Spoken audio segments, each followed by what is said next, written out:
En primer lugar, agradeceros a todos vosotros el estar hoy aquí y dar la bienvenida a nuestro invitado, don Pedro Montoya.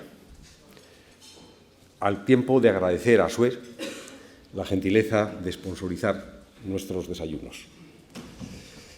La verdad es que hemos tenido una cadencia de desayunos muy importante, pero concluye el año con un desayuno muy especial. Más que especial, espacial. Pedro Montoya, secretario general de Military Aircraft y del grupo Airbus en España, es madrileño.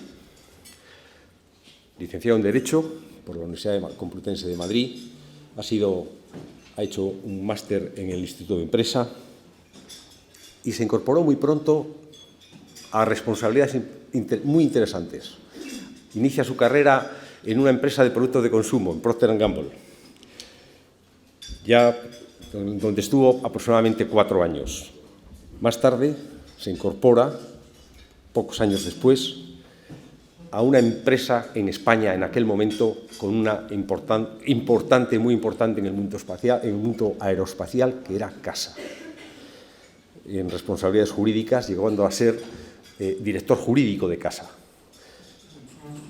La incorporación de CASA EADS traslada a las mejores personas a mayores responsabilidades y tiran de él para París. Y desde entonces, desde el año 85, 86... 86. Desde el año 86 es un español residente en París en el ámbito más importante de lo que representa el desarrollo aeronáutico, con una experiencia sensacional. Él se ocupa de los ámbitos jurídicos y algo que en estos momentos tiene mucha importancia, que es los conceptos de ética y compliance. Fue responsable, director de ética y compliance. Pensar esto en ese mundo es muy, muy importante. Pero en su condición de madrileño no ha podido menos que cuando las responsabilidades le han requerido, en agosto, el 1 de agosto del 2015, se ha venido a Madrid, se ha trasladado a Madrid con la responsabilidad, que digo, de secretario general, dependiendo directamente del CEO de Aircraft Airbus y del CEO, responsable del CEO, presidente en España. Él tiene un enorme compromiso desde el punto de vista con lo que representa el desarrollo de la tecnología, el desarrollo de los equipos y, desde luego, lo que significa en una compañía avanzada, en donde, como decía antes, vive en el momento de lo espacial. Evidentemente, hoy hemos superado, si estamos en la industria 4.0, la industria de la conectividad. El siguiente paso será la industria espacial. Airbus y lo que representa nos colocan en esa línea. Sevilla, Getafe, Madrid representan mucho en ese mundo y, desde luego, en la persona de Pedro, muchísimo más. Además de su condición como gran experto en este mundo, porque mezcla en él unas condiciones tecnológicas, es licenciado en Derecho, pero hoy yo diría que es muchísimo más, es un ingeniero aeronáutico. Reúne en él unas condiciones especiales, pero otra de las cosas que son sus aficiones, y como afición la más importante es la de que es gran ciclista. Tenemos en él un contador español con muchísima en el mundo profesional. Sin más, con esta introducción les dejo la palabra y espero que disfrutéis y que le preguntéis todo aquello que os interesa de este mundo tan apasionante como es el mundo espacial. Nada más. Pedro, tienes la palabra.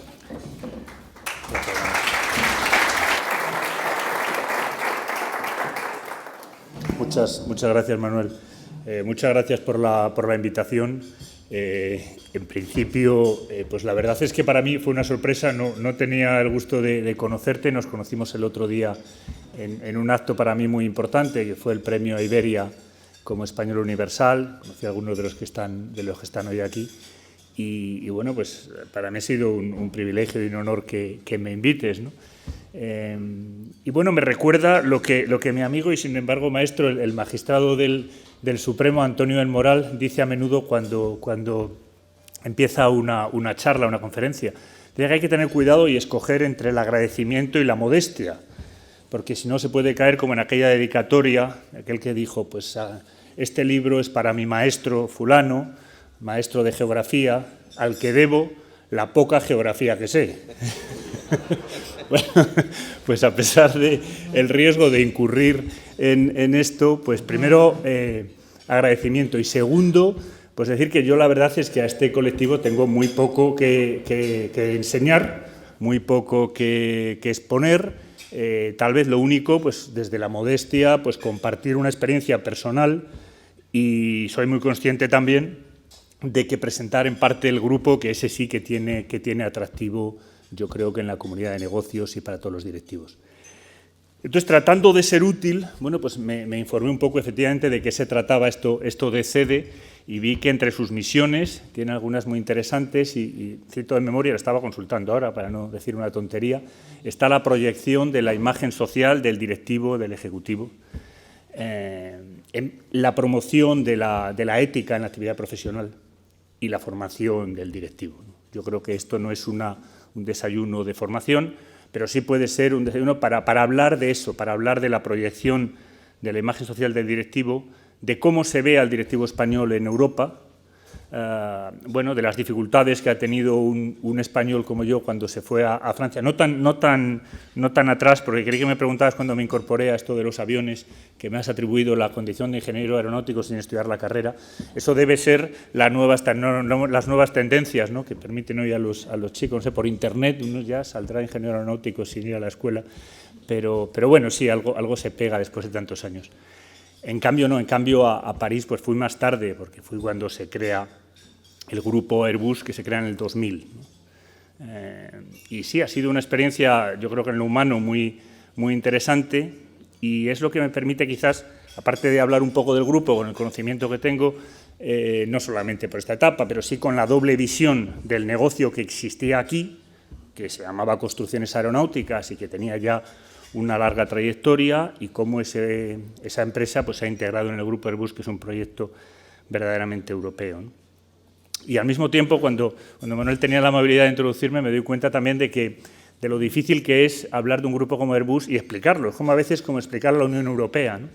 Yo en mi anterior responsabilidad tuve ocasión teníamos un grupo de ejecutivos de la industria, donde venían evidentemente muchos de nuestros competidores americanos, y bueno, nos traje a Madrid un año, hicimos una jornada en el CSDN pues muy interesante, y otro año pues a Bruselas. Tenemos un año en Estados Unidos, otro en Europa, y en Bruselas dije, bueno, esta gente hay que llevarla al Parlamento Europeo, porque es que no comprenden cómo funcionan las instituciones europeas, lo cual es normal, porque no las comprendemos nosotros tampoco, ¿no? Bueno, pues con Airbus, que es un producto estrictamente europeo y una identidad y una idiosincrasia muy europea, ocurre exactamente lo mismo. Con lo cual, complica mucho cualquier presentación de qué es esto de military aircraft, por qué no se puede decir ni siquiera en inglés. Bueno, todo esto lo estamos simplificando, se está simplificando, se va a simplificar todavía más, ¿no?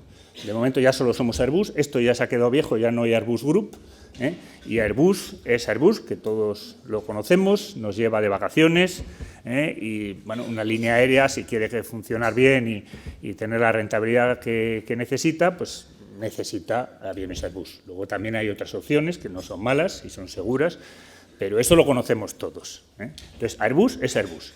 Después Airbus tiene dos filiales, Esto luego viene aquí en la transparencia, pero yo creo que nos ayuda un poco a simplificar, ¿no? Dos filiales, una de defensa y espacio y otra de helicópteros, pero se llaman Airbus también.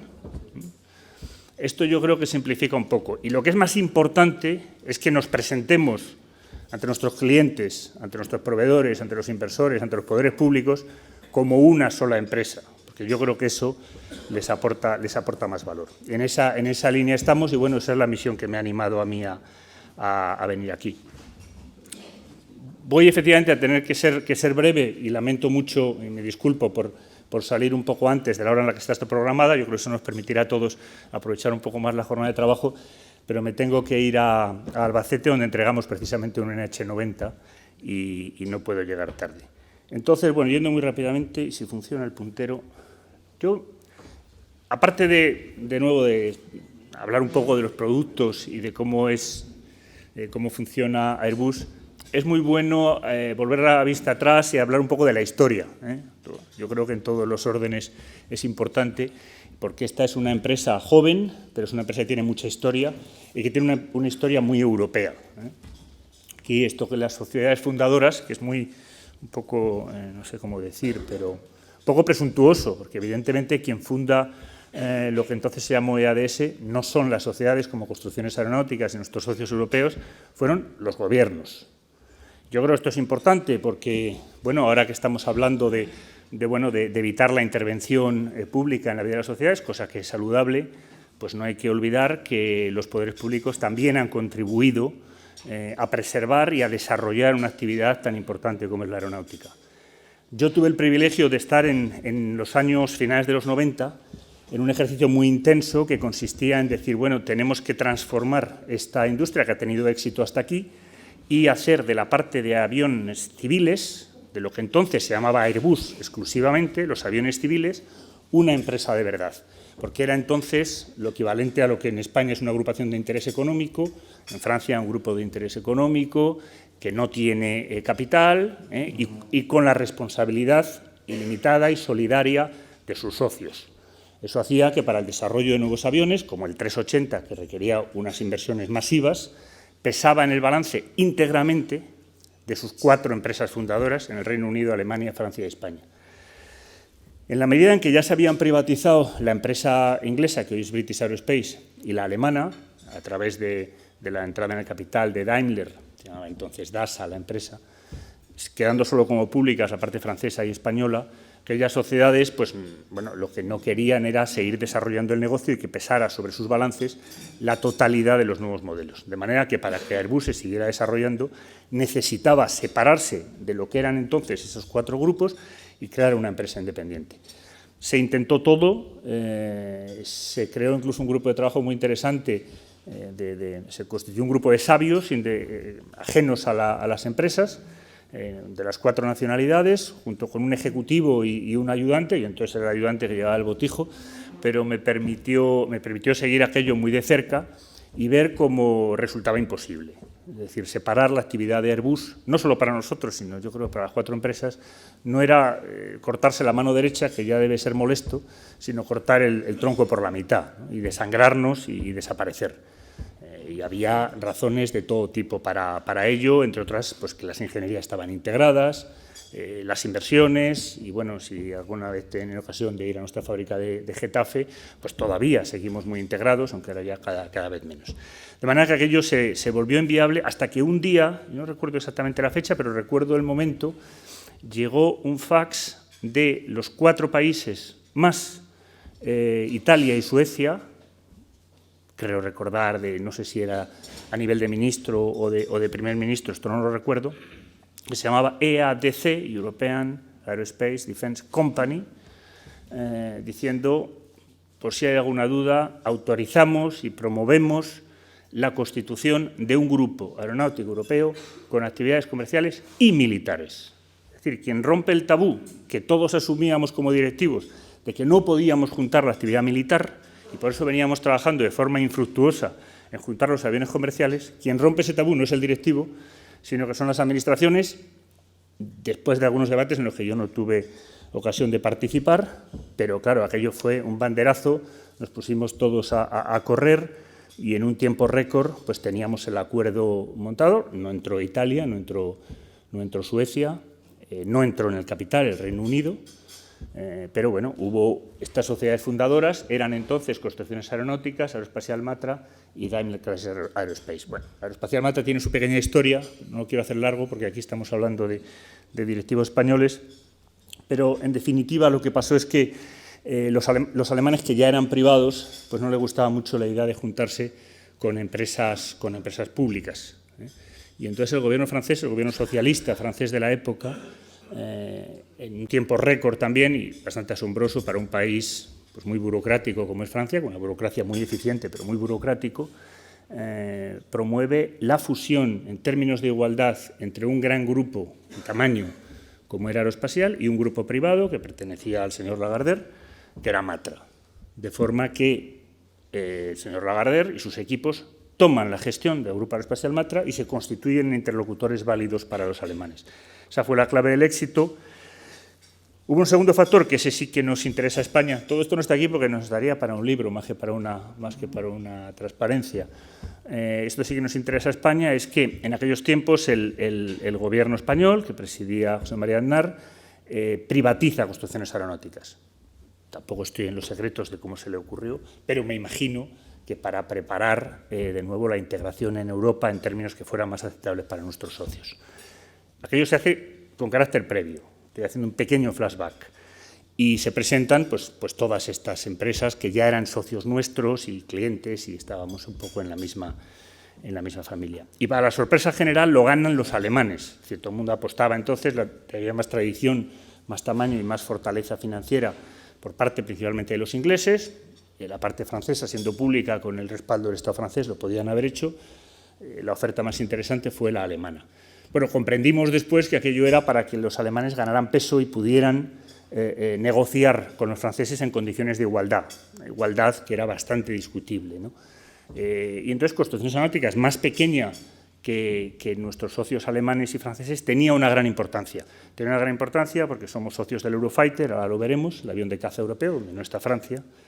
Y somos socios, como he dicho antes, de Airbus, sí, con un modesto 4,2%, pero como he dicho, aquello era un grupo de interés económico, responsabilidad solidaria y limitada y, por tanto, decisión por unanimidad. Y tenía un poderoso derecho de veto que ejercíamos con mucha cautela, pero que estaba ahí. Yo, que entonces era el director jurídico de Construcciones Aeronáuticas, hacemos todo el penoso trabajo de integración con los alemanes. Entonces yo, ignorante, creo que no era el único ignorante, de que los alemanes al mismo tiempo negociaban con los franceses, con los que también a su vez negociaban porque los ingleses les habían dado calabazas, pero en fin, todo eso son historias de las fusiones de las empresas. El hecho cierto es que teníamos todo preparado, la due diligence hecha, la documentación hecha, cuando se anuncia de forma un poco sorpresiva la fusión entre Aeroespacial Matra, representada ya por Jean-Luc Lagardère, que además había establecido incluso vínculos personales con los directivos de Daimler que controlaban entonces la aeronáutica alemana. De nuevo, no estoy en el secreto, yo creo que eso sentó relativamente mal en el gobierno español y, bueno, rompía la baraja de la integración de construcciones aeronáuticas en el grupo alemán. Lo que llevó a una negociación tripartita de urgencia para salvar el pacto y para salvar la creación de lo que entonces fue ADS. Bueno, los equipos tuvimos que trabajar luego el doble porque hubo una segunda due diligence y todo esto, pero el resultado yo creo que fue positivo.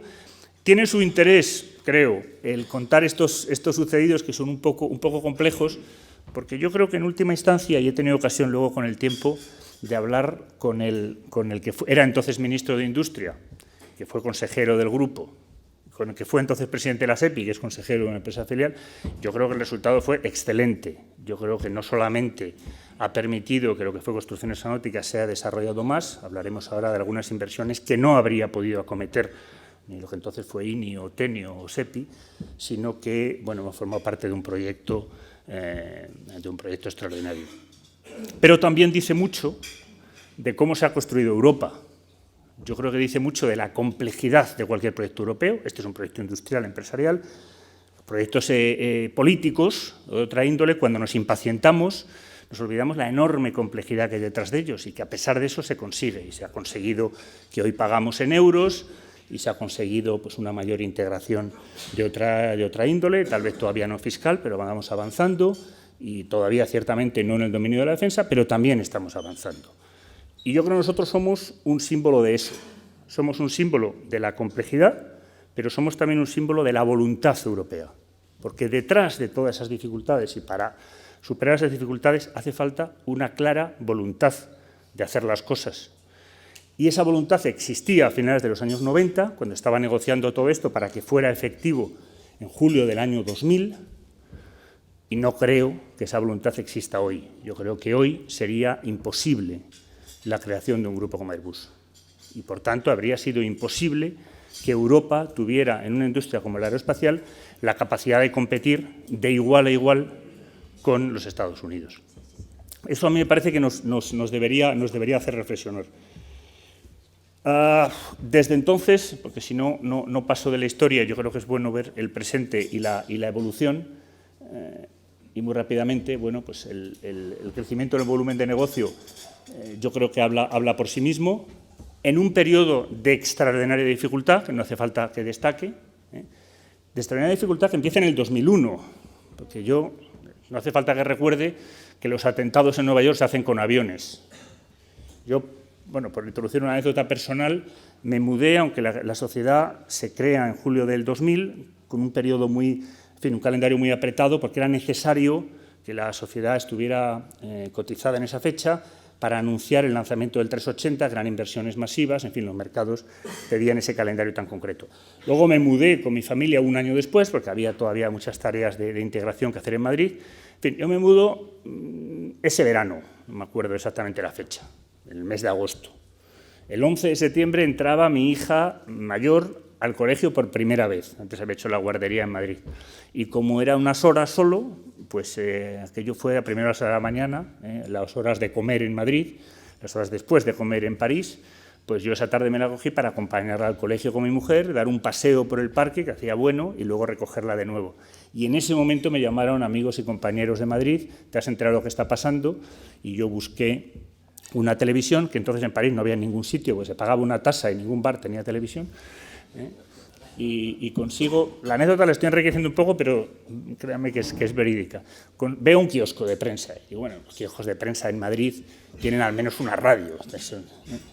Y entonces pregunto y veo una persona, yo con mi mal francés que hablaba entonces, pero bueno, le digo, una persona de origen magrebí, oiga, perdone, ¿se ha enterado? Es que creo que hay unos atentados en Nueva York. Y me dice, me mira los ojos y me dice, eso espero. Probablemente el hombre lo dijo sin saber la magnitud de lo que estaba diciendo, ¿no? Pero siempre que pasaba por aquel kiosco, ¿verdad? Bueno, así me estrené yo en París en el año 2001, y evidentemente después de la impresión de la búsqueda de la televisión y de este kiosquero parisino, pues la siguiente reflexión es: lo que se ha estrellado en las Torres Gemelas son aviones de línea. ¿Cómo va a impactar esto a la aviación? Y cómo ha afectado, porque lo hemos sufrido todos, en las mayores dificultades para viajar, ¿no? No obstante, el crecimiento, se ve en la barra azul, es en la aviación civil. Nosotros en este proyecto, donde creíamos que las sinergias iban a ser más evidentes en la parte militar, eso no se ha cumplido. Una de las primeras estrategias que formuló el grupo, y ya estaba allí, en fin, se anunció a bombo y platillo, fue el equilibrar la actividad civil con la militar, 50-50. Como tiene Boeing, porque eso permite ser contracíclico, en fin, tenía una serie de ventajas. Evidentemente, como decía el anterior presidente Luis Galois, tuvimos un problema de ricos, y es que el crecimiento de la aviación civil era imposible de alcanzar en la aeronáutica militar, en un momento además de descenso del dividendo de la paz, de descenso de presupuestos de defensa, que continúan hasta hoy, y de falta de una verdadera integración europea, de grandes proyectos europeos, porque esos ya venían andando. Bueno, esa estrategia se ha revisado, se intentó por última vez en el año 2007, cuando quisimos fusionarnos con British Aerospace, y lo habríamos conseguido, porque British Aerospace es una empresa hoy 100% militar, desde que vendió su participación a nosotros en la parte de Airbus, de aviones civiles. Aquello no les pareció bien a esos gobiernos, que probablemente no tenían la misma voluntad europeísta que tenían en los años 90. He dicho esos gobiernos, en realidad, a la canciller alemana, que veta la operación. ¿Vale?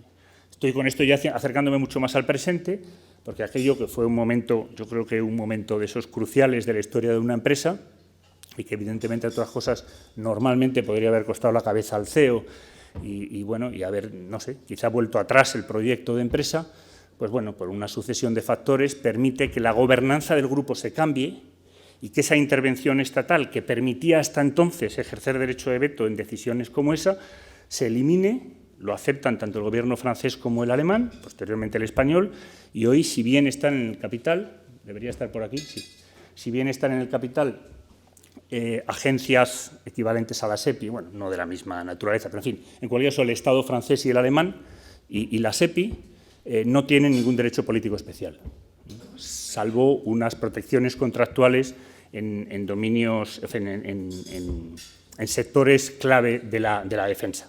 Pues nosotros hacemos productos tan claves como los misiles balísticos de la disuasión nuclear francesa.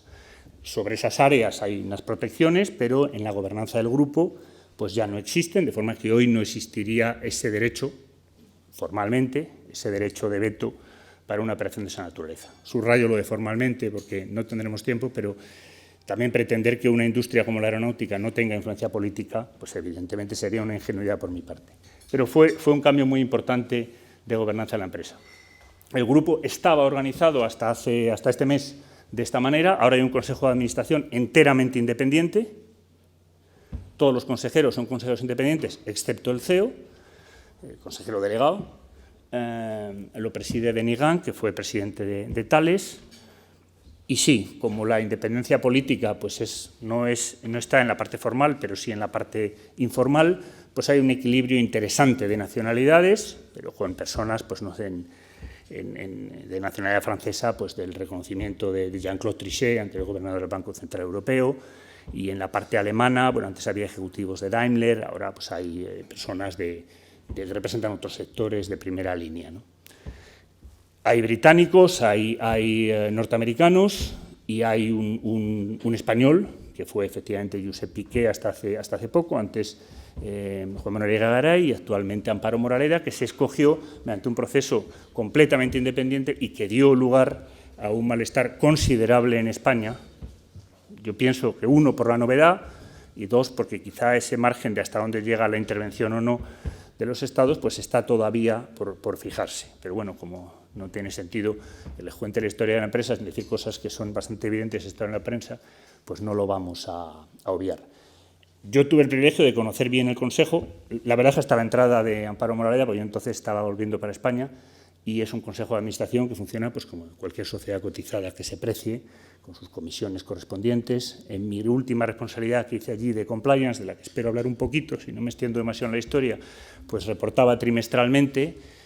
Bueno, con esa ocasión puedes tratar y ver de cerca el funcionamiento del Consejo, y yo creo que ha sido una mejora extraordinaria de los tiempos en los que se creó la empresa, y las decisiones se tomaban pues alrededor de un café por parte del señor Bischoff, que representaba los intereses de Daimler y detrás del gobierno alemán, y del señor Lagardère, que representaba sus intereses del Grupo Matra y detrás del gobierno francés, y el Consejo se reunía para firmar lo que habían tratado, ¿no? Yo creo que hoy hemos mejorado enormemente en eso.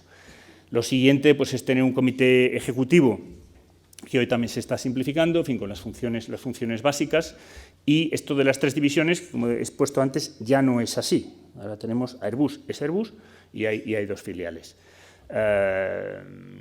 Bueno, poco más que decir sobre esto, excepto, bueno, se ha comunicado ya también, estamos, y ya estoy casi pasando del presente a la evolución futura, estamos en un proceso de mayor integración, de mayor simplificación de estructuras, de la mano pues, de que la parte más grande del negocio y de los recursos, que es Airbus, se integra con la corporación. Esto ya se venía haciendo, teníamos un director financiero único, un director de recursos humanos único, ahora es una realidad mayor en todas las áreas de investigación, de ingeniería. Fabrice Breillet, el CEO único es Tom Enders, Fabrice Breillet es director de operaciones, el COO del grupo.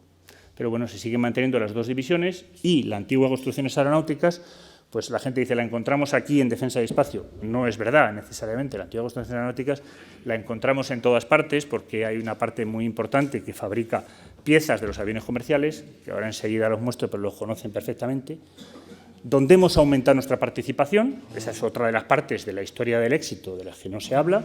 Antes teníamos un 4,2% que nos garantizaba un 4,2% de trabajo, y teníamos un 4,2% de trabajo. Cuando dejamos de tener esa protección, hemos ido aumentando hasta el 11% en los últimos modelos, única y exclusivamente gracias a la competitividad de nuestras fábricas y de nuestros equipos. Es verdad que la decisión está en Toulouse, ya no existe aquí todas aquellas decisiones por unanimidad que existían antes, pero el resultado ha sido positivo. Tenemos una fábrica de helicópteros en Albacete que entrega a mediodía hoy, con presencia del secretario de Estado, un NH90 que no existía cuando se creó el grupo. Aquí podemos tener de todo polémica, bueno, hay una cierta polémica porque la fábrica está en Albacete y no en Getafe, pero lo importante es que que crea empleo y que ha pasado momentos de dificultad, pero está estabilizada y es un negocio saneado. Y sí, la parte de los aviones militares de construcciones aeronáuticas, que son más o menos conocidos, pero que ciertamente tienen un reconocimiento en la industria mundial, el transporte militar y luego nuestra participación en el Eurofighter y los aviones de carga, que veremos también ahora, los aviones de carga de abastecimiento, están en Airbus Defensa y Espacio. Como es Defensa y Espacio, la parte de Defensa, en Espacio tenemos además la participación, que es así, que gracias al esfuerzo inversor del Gobierno español en materia espacial, pues nos corresponde un retorno importante y tenemos participación de trabajos tanto en los Ariane 5 y hoy en el 6, como en fabricación de satélites, donde somos capaces de fabricar satélites tanto civiles como militares. Esto ahorra todo este tipo de transparencias tan complejas, pero en fin, también nos da únicamente lugar a decir que la empresa tiene otra actividad de crecimiento dentro de Defensa y Espacio, porque esto es el mundo de Defensa y Espacio, que es todo lo que no vuela. Nuestra estrategia se centró hace 2 años, lo llamamos We Make It Fly. Nosotros, nuestro factor diferenciador es que hacemos cosas que vuelan. Bueno, hoy nos hemos dado cuenta de que nuestros clientes militares piden cosas que no necesariamente vuelan, pero que son extremadamente importantes, tanto para la protección del territorio como para el despliegue, y entonces estamos entrando también en ese mundo de la electrónica, de la comunicación segura y de la ciberseguridad, pero en términos de volumen de negocio está muy lejos. Bueno, esto es una cifra de negocios comparativa, la gran ventaja que nos sigue llevando Boeing y que se observa perfectamente gracias a su participación en defensa, que ya no es 50-50, ellos también han ido creciendo más en lo civil, han tenido algunos fracasos en lo militar, pero les sigue permitiendo esa ventaja. UTC es menos comparable porque es un conglomerado que probablemente conozcan, y Lockheed Martin es fundamentalmente el contratista de defensa, el primero de los Estados Unidos y el primero del mundo. En España, voy deprisa porque quería decirles alguna cosa también un poco de orden, no sé, compartir algo por esta experiencia, qué significa para un directivo, vamos en un desayuno de directivos, entrar en un grupo europeo como este. Somos evidentemente el líder en el sector en España, tenemos estas fábricas. Yo antes estábamos hablando, que está allí, de la fábrica de Getafe, que es la fábrica más grande de España, tiene 5.900 empleados, entran a trabajar todos los días alrededor de 10.000 personas, entre subcontratistas, proveedores y tal. Como somos una empresa de seguridad, eso está bastante controlado y por eso las cifras son bastante fiables. En Barajas tenemos todavía una actividad espacial que ahora vamos a ir transfiriendo poco a poco a Getafe, porque el Ariane 6 pues es mucho más grande que el Ariane 5 y necesita salida a pista, que tenemos en Getafe con la base, pero de momento ahí lo mantenemos, aunque las oficinas centrales las hemos llevado a Getafe, tienen ocasión de visitar, pues me lo dicen. Y en Tres Cantos tenemos una pequeña actividad espacial de CRISA, una filial. En Illescas hacemos piezas de fibra de carbono, donde España es innovadora. Por hablar un poquito de tecnología, que yo sé que es lo que le gusta a Manuel, pues hoy en día la fibra de carbono, aunque estamos hablando de ciberseguridad y tal, sigue siendo una tecnología de fabricación enormemente apreciada en el mundo, reduce el peso de los aviones.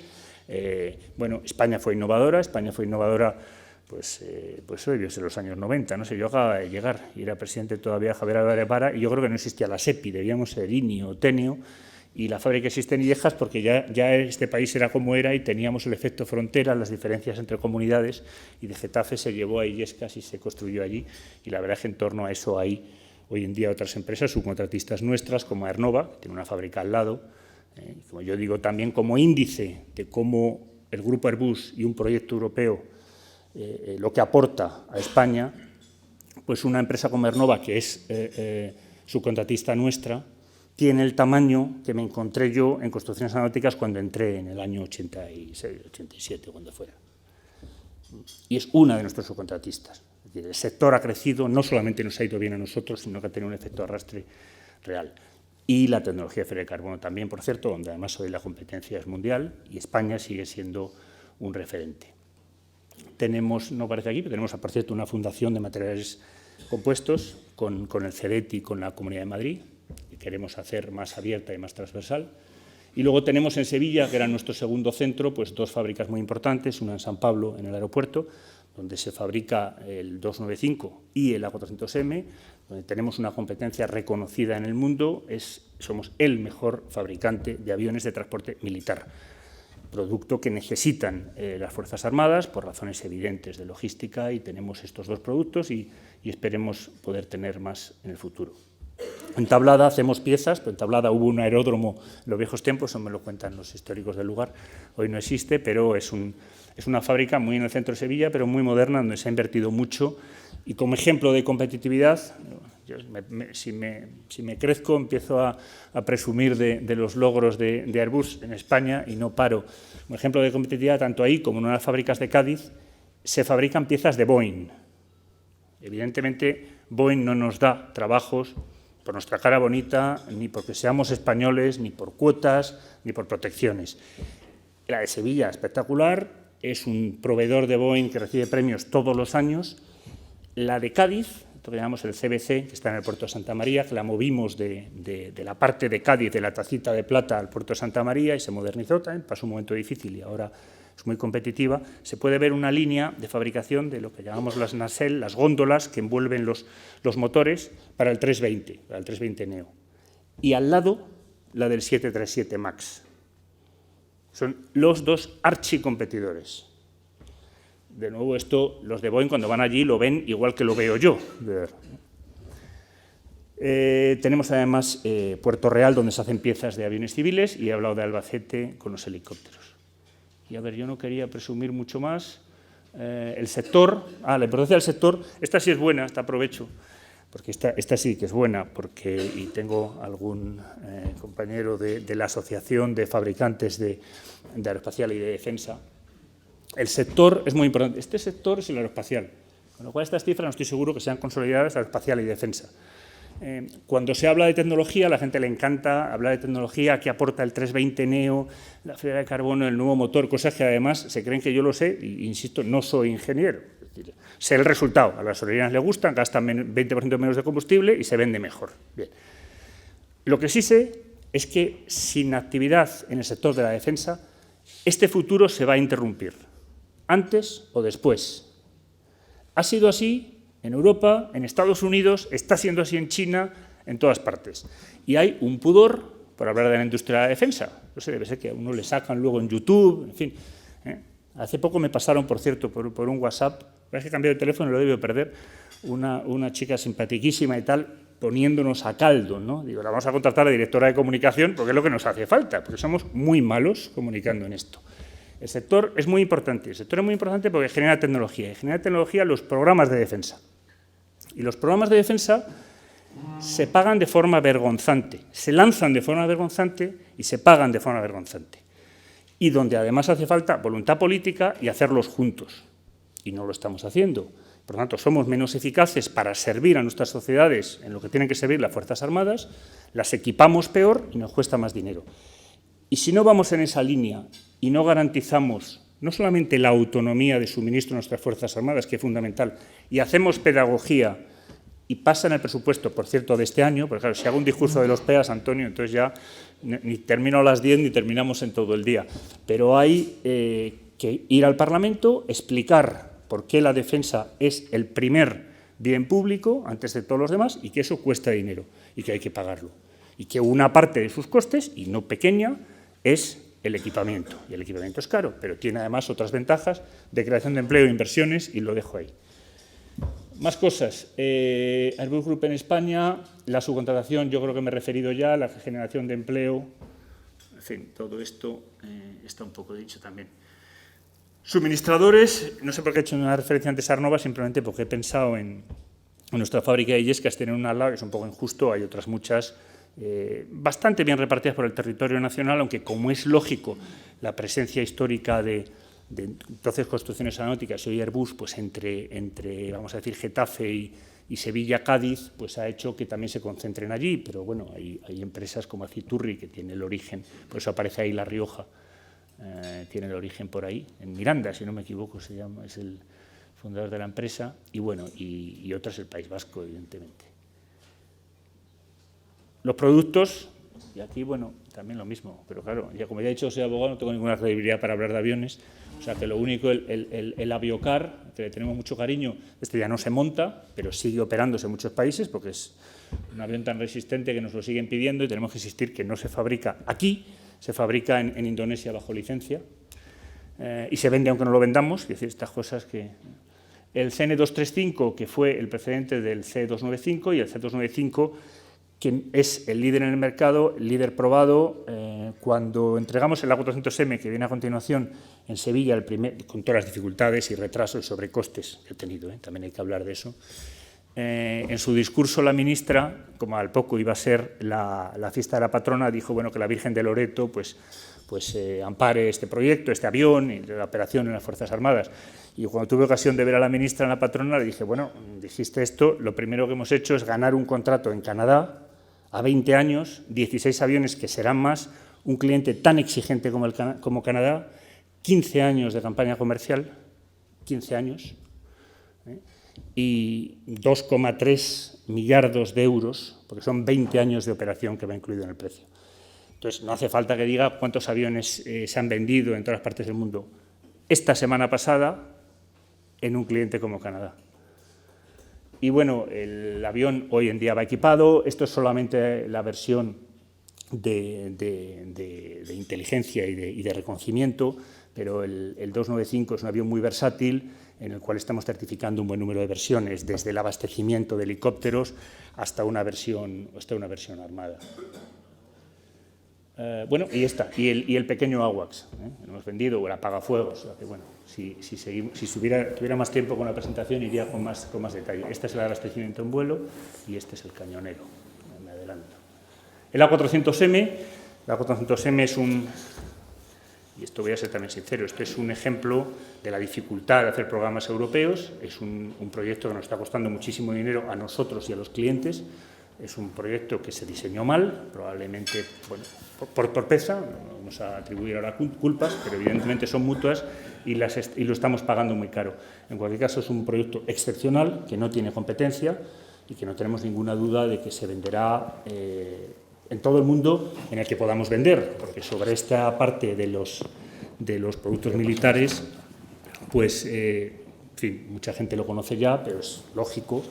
El mercado es global, ma non troppo, porque hay unas restricciones a la exportación de material militar y de material de doble uso, que hace que, por ejemplo, el mercado chino, que es gigantesco, está cerrado por esa razón. Sí, gracias. En cualquier caso, el avión no tiene competencia y el avión confiamos en que incluso unos Estados Unidos que se vuelven proteccionistas, pues terminarán comprándolo porque lo necesitan sus fuerzas aéreas. Entonces, no voy a decir mucho más del A400M porque efectivamente nos quedamos sin tiempo y además me deprime un poco, pero este sí que merece la pena un segundo. El abastecimiento en vuelo, este es un producto español, este es un producto fruto del ingenio y la osadía de los ingenieros españoles. Como ya he contado otras anécdotas, incluida la del kiosquero, no me queda tiempo para contar cómo Estados Unidos nos birla este contrato que se gana.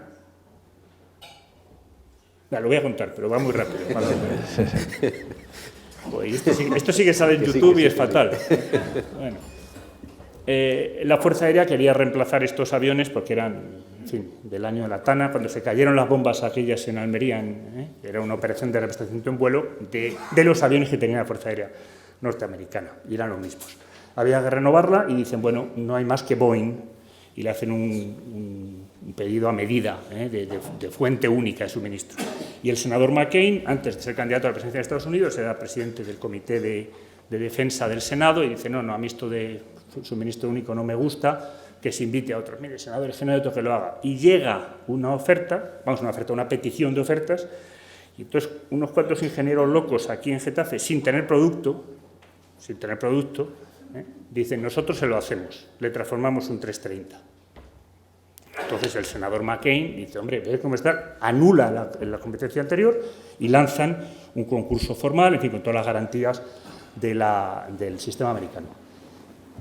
Presentamos una oferta completamente inmadura, es decir, un proyecto que todavía no sabíamos cómo hacer, pero se presenta, cumpliendo los requisitos de la Fundación Americana.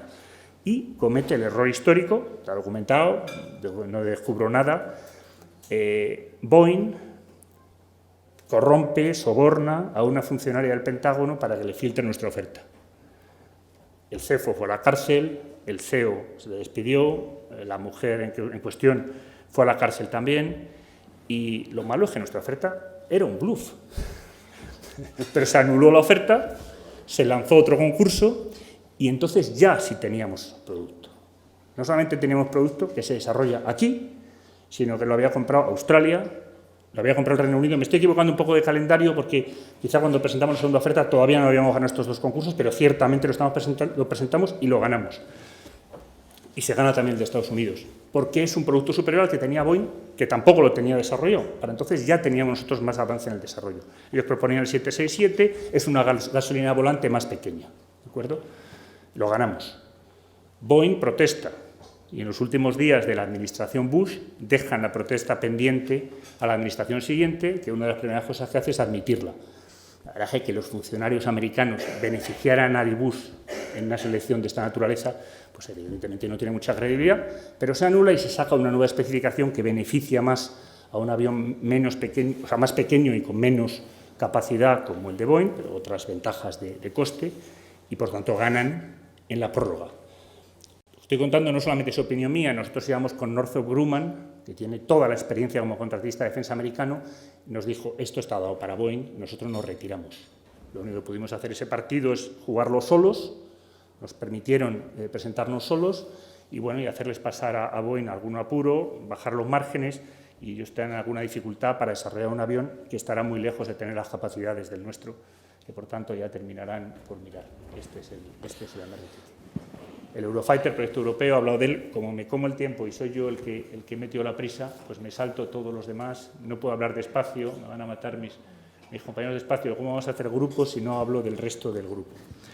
Pero me tiene que quedar un poco de tiempo para preguntas, entonces solamente apuntar una cosa, he dicho, proyección del directivo y a la imagen social del directivo. Yo creo que en España tenéis un trabajo extraordinario, Manuel, para que yo llegué a España y había descubierto una palabra nueva, que era emprendedor, porque parece ser decir empresario está feo, entonces ahora se dice emprendedor. Pues yo creo que directivo y ejecutivo también conlleva una serie de tabús, o sea que aquí tenéis tarea para rato. Yo solamente dos palabras. Cuando sales fuera, ¿cómo se ve el directivo español? Aquí seguramente mucha gente ya lo ha hecho. Yo doy la percepción de cómo lo he visto. Se nos ve con gente con una gran capacidad de creatividad, de improvisación, de resistencia. Sin embargo, se nos ve con gente con un cierto complejo que nos hace perder carisma, esto suele ser la dificultad del inglés, y con gente que incluso entre nosotros nos cerramos en banda pero no hacemos equipo. Aquí estoy hablando de mi experiencia de un proyecto muy europeo, donde trabajamos juntos alemanes, franceses, españoles, mucho inglés también, y tanto empleado inglés como español en el grupo, aunque nunca haya estado en el capital, y ahora otras nacionalidades, ¿no? Yo creo que ahí tenemos mucho camino por recorrer, ser más abiertos, hacer equipo, no solamente entre nosotros, que también, la gente habla de una mafia española que luego no es mafia, sino que a veces hacemos la guerra entre nosotros. Y yo creo que eso es importante porque cuando sales fuera, lo que yo puedo aportar a este auditorio hoy es que lo nuestro ha sido una empresa estrictamente europea, donde no hay un centro de poder. Que hablaba antes, Suez patrocina, Suez es una empresa multinacional, francesa. Por tanto, tiene su centro de decisión en Francia y, por tanto, su identidad, su cultura se hace en París. Siemens, donde hemos fichado algún ejecutivo, ocurre 3/4 lo mismo, una excelente multinacional con identidad, con ADN alemán. Nosotros somos estrictamente europea, tenemos la sede en Toulouse, la preside un alemán, y eso yo creo que nos enriquece mucho. Y yo animaría en esto a que yo creo que Europa será más fuerte si somos capaces de retomar esa voluntad de crear empresas europeas y de trabajar en la diversidad. fácil hablar de la diversidad desde todos los puntos de vista y de ser más inclusivos y de la integración. Es una realidad y, por supuesto, es más difícil y más complejo, pero yo creo que ayuda y, por supuesto, a veces ralentiza la toma de decisiones y la ejecución de esas decisiones, pero merece la pena. Creo que este grupo es más fuerte gracias a eso. Creo que hemos evitado errores que probablemente una gestión estrictamente alemana o estrictamente francesa o estrictamente española habría cometido. Y creo que el equilibrio, como hace más fuerte Europa, hace más fuerte también Airbus. Y como no tengo tiempo, me dejo alguna cosa más, pero sí me dejo tiempo para preguntas. ¿Parece bien?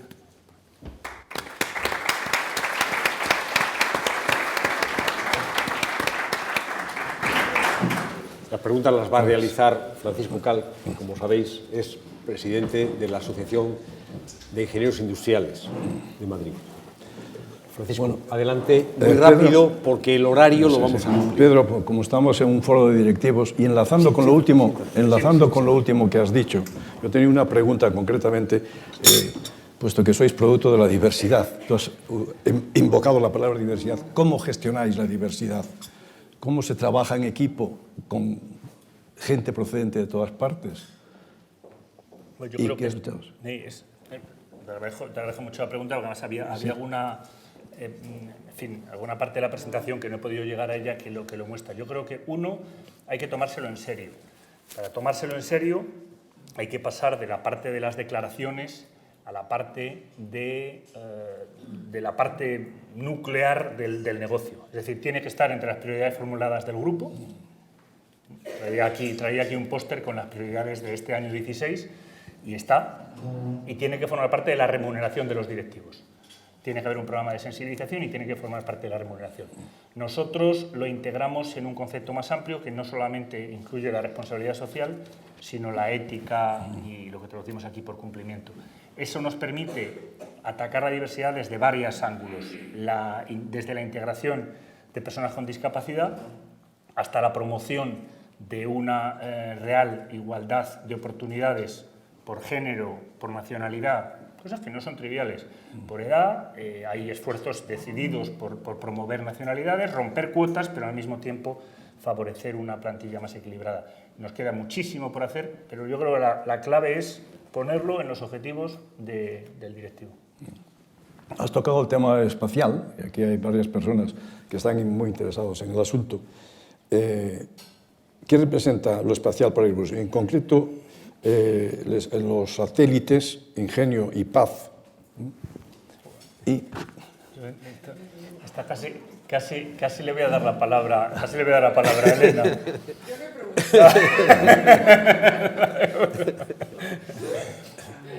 Vamos a ver, para nosotros la actividad espacial es muy importante, no tanto en volumen como desde dos puntos de vista. Uno, evidentemente, tecnología, y dos, servicio al cliente.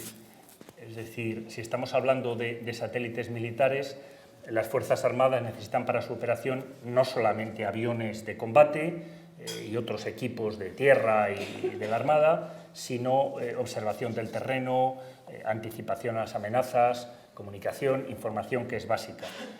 Si no tenemos ese producto en nuestro portafolio, pues yo creo que nos faltaría algo.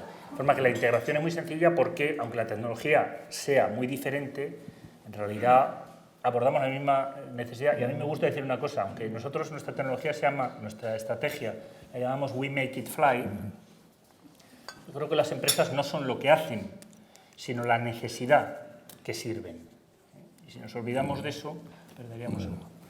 Algo sobre las nuevas tecnologías, sobre la digitalización de la industria. Se nos pregunta cómo se está utilizando la fabricación aditiva, o como llamamos normalmente, impresión 3D, y especialmente para el mantenimiento de los aviones a distancia. Sabía que los ingenieros me ibais a pillar en 50 cosas, menos mal que tengo poco tiempo. Bueno, si quieres, te uno más. También alguien pregunta para cuándo el avión eléctrico. Y las tecnologías para almacenamiento de energía, autonomía, etcétera, etcétera. El avión eléctrico, la verdad es que esa no me la sé, pero la digitalización sí que es una prioridad del grupo y yo me atrevería a decir que tiene como tres fases. Una, digitalizar nuestros procesos productivos, desde el diseño hasta la fabricación. En eso ya estamos. Está nuestro sector como están otros. Yo antes hablaba de que el sector de la automoción va más deprisa porque un avión de caza es un avión de artesanía, es un Rolls Royce, pero como bueno, la cadencia de aviones ha permitido digitalizar mucho y ahí pues estamos. Dos, yo no sé si esto es simultáneo o sucesivo, hay que ofrecer valor al cliente en la digitalización. La aeronáutica permite un buen número de cosas que ya se están haciendo. Primero en lo civil, y yo creo que espero introducirlo en la parte militar. La parte civil, por ejemplo, el mantenimiento predictivo. Pero esto tampoco es exclusivo de la aeronáutica. Hace poco me contaba que ese ingeniero aeronáutico, el presidente de Thyssen aquí en España, que bueno, ya se hace para los ascensores. Pues un motor de aviación, un avión exactamente lo mismo. ¿Por qué pararlo cada X número de horas y no hacer un mantenimiento predictivo que va a ser más eficaz? Eso ya, siendo digitalización, que empieza a crear valor directo al cliente. Donde no estamos todavía, y forma parte de nuestra estrategia, la he citado de pasada, es encontrar nuevos modelos de negocio. De que la digitalización represente nuevos modelos de negocio, nuevas necesidades de nuestros clientes, por ejemplo las Fuerzas Armadas, donde nosotros podamos servirlas. Algunas son evidentes, como la ciberseguridad, y otras son menos evidentes y quizá, desde luego, no somos conscientes nosotros, a lo mejor ellos tampoco, porque todo va muy deprisa. Yo creo que en esas tres fases el grado de madurez es completamente distinto. Dejando un poco la tecnología y yéndonos a la parte económica, ¿cuál es el retorno de la parte de defensa? Demasiado bajo. Demasiado bajo. El retorno del A400M es negativo hasta extremos que son difíciles de reproducir. ¿Y para el Estado? Lo que representa... No, esto es mucho mejor. De todas formas, no todos los proyectos van tan mal como el A400M. Es decir, contemplando el sector en su conjunto, los márgenes son más altos en el sector militar que en el civil. Es una de las razones de querer equilibrarlo. Porque tradicionalmente, no en el caso del A400M, tradicionalmente las inversiones de defensa las pagan los estados. Mientras que el lanzamiento de un 380 lo financia, subvencionado en parte y cada vez menos, la empresa.